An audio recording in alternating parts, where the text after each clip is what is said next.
Mag-portion muna tayo ng sushi rice mga pre sa may ating nori wrapper.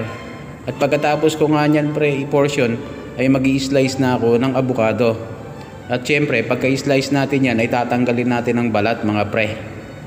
At pagkatanggal ko nga ng balat mga pre ay lalagay na natin sa ating sushi na pinortion.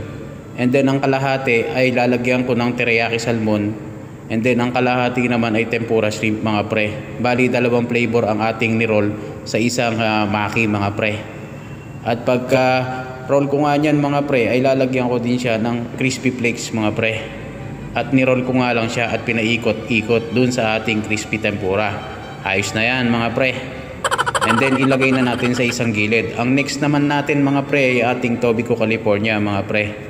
At pagka portion ko nga ay nilagyan ko na siya ng crab stick. And then nag-slice ako ng mango. And then nilagyan ko rin siya ng slice cucumber mga pre. And then i-roll na natin yan mga pre. At shoutout nga pala sa mga nagbigay ng star sa munti kong page. I love you all. Muah chup chup.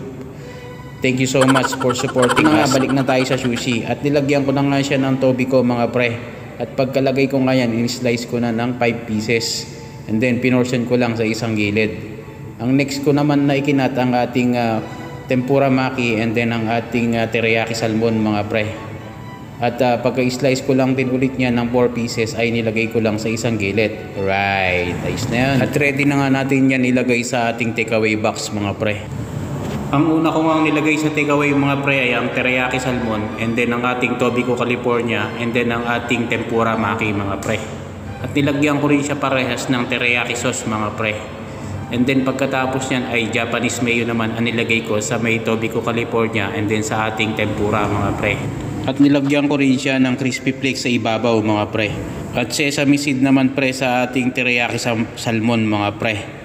After nyan pre ay nilagyan ko rin siya ng white ginger and then ng ating wasabi mga pre. At kung nagustuhan mo ang ating sushi for today, paki-share and follow naman ng ating page mga pre. Para sabay-sabay tayong umangat.